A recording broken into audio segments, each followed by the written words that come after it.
প্রিয় দিনী ভাইরা, আসসালামু আলাইকুম ওয়া রাহমাতুল্লাহি ওয়া বারাকাতুহু। আজকে কিছু প্রশ্নের উত্তর নিয়ে আমি আপনাদের সম্মুখে এসেছি। যেমন হযরত ইব্রাহিম আলাইহিস সালাম যে কোরবানি করেছিলেন, হযরত ইসমাইল আলাইহিস সালামকে জবাই করার জন্য মিনা পাহাড়ে নিয়ে গেছিলেন, তো সেই পশুর রংটা কেমন, তার নাম কি, সেই পশুটা হযরত ইব্রাহিম আলাইহিস সালাম কি করে হাসিল করলেন, কোথা থেকে সেই পশুটা পেলেন। আরো কিছু প্রশ্ন আছে যে কতদিন সেই পশুটা জান্নাতে ছিল, সেই জান্নাতে যে লালিত পালিত হয়েছিল, কতদিন জান্নাতে লালিত পালিত ছিল, তার শরীরটা, সেই পশুর শরীরটা কত বড় আকৃতিতে, কত বড় ছিল, আর কিভাবে হযরত ইব্রাহিম আলাইহিস সালাম সেই পশুটা পেলেন। আজই এই সব প্রশ্নের উত্তর পেতে আপনারা ভিডিওটা স্কিপ করবেন না, সম্পূর্ণভাবে এই ভিডিওটা আপনারা দেখুন। চলুন তাহলে শুরু করা যায় প্রশ্ন উত্তর। প্রথম প্রশ্ন হলো যে হযরত ইসমাইল আলাইহিস সালাম যে নাম রেখেছিলেন, হযরত ইসমাইল আলাইহিস সালামের এই নাম কেন রাখা হয়েছিল। এই প্রশ্নের উত্তর হবে যে হযরত ইসমাইল আলাইহিস সালামের আব্বা হযরত ইব্রাহিম আলাইহিস সালাম সদা সর্বদা আল্লাহর কাছে দোয়া করতেন। কি বলে? ইসমাইল। ইসমাইল, ইসমা হচ্ছে আরবি শব্দ, আর ইল হচ্ছে এটা ইব্রানি শব্দ। ইল মানে খোদা, এর মানে হচ্ছে যে এই ইব্রাহিম আলাইহিস সালাম যখনই দোয়া করতেন আল্লাহ রাব্বুল আলামিনের কাছে, তখন আল্লাহর কাছে বলতেন ইসমাইল, মানে এই খোদা আমার কথা শোনো, এই খোদা আমার কথা শোনো। এই কথাটা, এই লফজটা তিনি বহুবার ইস্তেমাল করতে করতে যখন আল্লাহর তরফ থেকে যখন হযরত ইসমাইল আলাইহিস সালাম জন্মগ্রহণ করলেন, তিনার নাম রেখে দিলেন ইসমাইল। ইসমা শব্দটি আরবি, আর ইল শব্দটি হচ্ছে ইব্রানি। ইব্রানিতে খোদাকে ইল বলা হয়। এবার দ্বিতীয় প্রশ্ন হচ্ছে, যখন কোরবানি করেন হযরত ইব্রাহিম আলাইহিস সালাম যখন কোরবানি করেন, তখন তিনাদের বয়স কত ছিল, মানে হযরত ইব্রাহিম আলাইহিস সালামের বয়স কত ছিল। হযরত ইসমাইল আলাইহিস সালামের বয়স 7 বছর থেকে 13 বছর বলা হয়েছে। আর একটা রিওয়ায়াত আছে যে হযরত ইব্রাহিম আলাইহিস সালামের বয়স 99 বছর বয়স ছিল। আর একটা রিওয়ায়াত আছে যে না, 86 বছর বয়স ছিল হযরত ইব্রাহিম আলাইহিস সালামের। এবার তৃতীয় প্রশ্ন হচ্ছে, যখন হযরত ইসমাইল আলাইহিস সালাম কোরবানি গায়ে নিয়ে যান, তিনার পরনে কোন রঙের জামা ছিল। হযরত ইসমাইল আলাইহিস সালামের পরনে কোন রঙের জামা ছিল। তখন যখন হযরত ইব্রাহিম আলাইহিস সালাম নিজ পুত্র হযরত ইসমাইল আলাইহিস সালামকে নিয়ে যান, একটা রিওয়ায়াতের মধ্যে আছে যে একখান সাদা চাদর ছিল। সেই চাদরখানা, যে ব্যাপারে হযরত ইসমাইল আলাইহিস সালাম তিনার আব্বা হযরত ইব্রাহিম আলাইহিস সালামকে বলেছিলেন যে আব্বা জান, এটা কাফনের মধ্যে ব্যবহার করে নেবেন এই চাদরটা। আবার আরেকটা রিওয়ায়াত আছে না, শুধু সাদা একটা কুর্তা, মানে পাঞ্জাবি ছিল তিনার পরনে।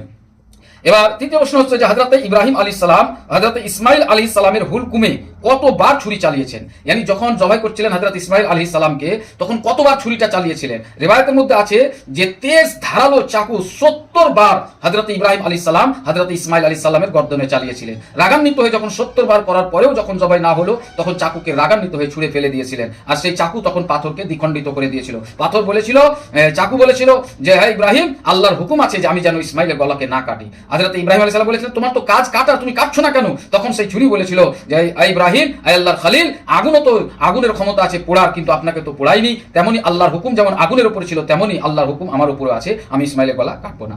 তারপরে পঞ্চম প্রশ্ন হলো যে হযরত ইসমাইল আলাইহিস সালাম যে পশুর পরিবর্তিতে, মানে হযরত ইসমাইল আলাইহিস সালামের পরিবর্তিতে যে পশু জবাই হয়েছিল, তার রং কেমন ছিল, তার নাম কি ছিল।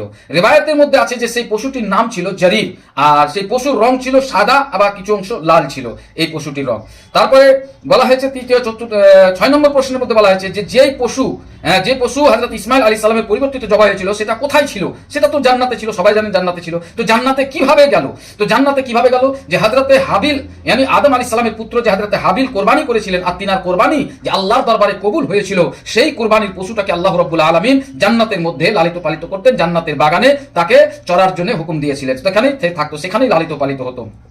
তারপরে বলেছিল যে জান্নাতে কতদিন ধরে লালিত পালিত করা হয়েছিল সেই পশুটাকে। কোন রিওয়ায়াতের মধ্যে আছে যে 40,000 বছর, আবার কোন রিওয়ায়াত আছে যে হাজার হাজার বছর ধরে ওই জান্নাতের মধ্যে সেই পশুটিকে লালিত পালিত করা হয়েছিল। তারপরে 9 নম্বর প্রশ্নের মধ্যে বলা হয়েছে যে কিভাবে এই পশু হযরতে ইব্রাহিম আলাইহিস সালাম পেলেন। এটা একটা মারাত্মক প্রশ্ন। আমরা যেটা ভুল বলি যে ইসমাইল আলাইহিস সালামকে জবাই করছিল, সেই মুহূর্তে জিবরাইল আলাইহিস সালাম ইসমাইল আলাইহিস সালামকে টেনে তারপরে হযরতে সেই পশুটাকে ছুরির নিচে রেখে দিয়েছিলেন। না, এটা সম্পূর্ণ মিথ্যা কথা।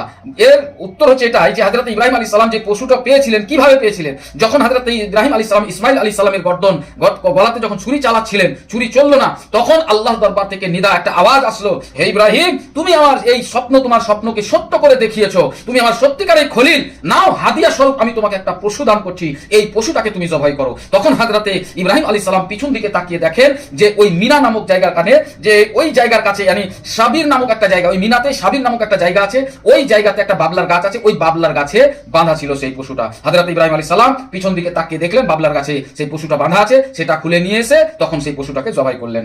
এবার আরেকটি প্রশ্ন হচ্ছে, 10 নম্বর প্রশ্ন হচ্ছে যে হযরত ইব্রাহিম আলাইহিস সালাম যখন সেটাকে জবাই করলেন, সেই জবাই করার পর গোশতগুলো কি করলেন, yani মাংসগুলো কি করলেন। হযরতে ইব্রাহিম আলাইহিস সালাম যখন সেই পশুটাকে জবাই করলেন, তার গোশত পাখিদের মধ্যে বিলিয়ে দিয়েছিলেন, পাখিদেরকে খাইয়ে দিয়েছিলেন। কারণ জান্নাতি কোনো পশু থাকলে জান্নাতি পশুকে আগুনে পোড়ানো যাবে না, আগুন তাকে পোড়াতে পারবে না। সেই কারণে সেই কাঁচাই মাংস সব বিলি করে দিয়েছিলেন। আর ওই শিং, পশুর শিং আর মাথা কি করেছিলেন, কাবা শরীফের দেওয়ালের মধ্যে টাঙিয়ে দিয়েছিলেন।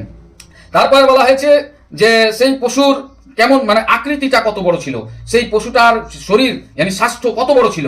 সেই পশুটা ছিল হাতির সমান, আর তার শরীরে পুরো গোশতে গোশত ভর্তি ছিল। তার শরীরে না হাড্ডি ছিল, না তার শরীরে ওই নাড়ি ভুঁড়িতে যে সব গালিজ হয়, ময়লা হয়, নোংরা হয়, গোবর হয়, সেই গোবর কিন্তু নাড়ি ভুঁড়িতে নাজাসাত নাপাক কোনো জিনিস ছিল না, না রক্ত ছিল, না তার গায়ে পশম ছিল yani চুল ছিল, কিছুই ছিল না।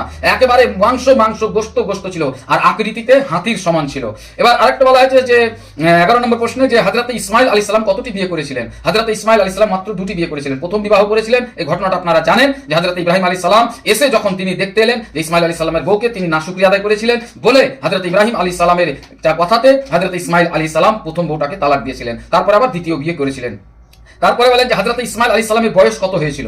হযরত ইসমাইল আলাইহিস সালামের বয়স একটা রিওয়ায়াতের মধ্যে আছে যে 130 বছর বেঁচে ছিলেন, আবার আরেকটি রিওয়ায়াতের মধ্যে আছে যে না 137 বছর বেঁচে ছিলেন। শেষ প্রশ্ন হচ্ছে যে তিনার কবর কোথায় আছে, হযরত ইসমাইল আলাইহিস সালামের কবর। একটা রিওয়ায়াতের মধ্যে আছে যে জেবরুনে আছে, আরেকটা রিওয়ায়াতের মধ্যে আছে যে হযরত ইসমাইল আলাইহিস সালামের কবর ওই কাবা শরীফের যে রুকনে ইমানি আর রুকনে শামি, এই দুই জায়গার মধ্যস্থলে যেটাকে রিয়াজুল জান্নাত বলা হয়, সেই জায়গাতে হযরত ইসমাইল আলাইহিস সালামের কবর আছে। তো প্রিয় দিনী ভাইরা, এই ভিডিওটা ইসালে সওয়াবের উদ্দেশ্যে, নেকির উদ্দেশ্যে ভাই বোনদের কাছে শেয়ার করে দেবেন, তিনারাও কিছু কোরবানির সম্বন্ধে এই ইতিহাস জানতে পারবে, এই প্রশ্নের উত্তর। আর আপনারা কমেন্টে জানাবেন যদি আপনাদের মনের মধ্যে কোনো প্রশ্ন থাকে, অবশ্যই আমি উত্তর দেওয়ার চেষ্টা করব। আসসালামু আলাইকুম ওয়া রাহমাতুল্লাহি ওয়া বারাকাতুহু।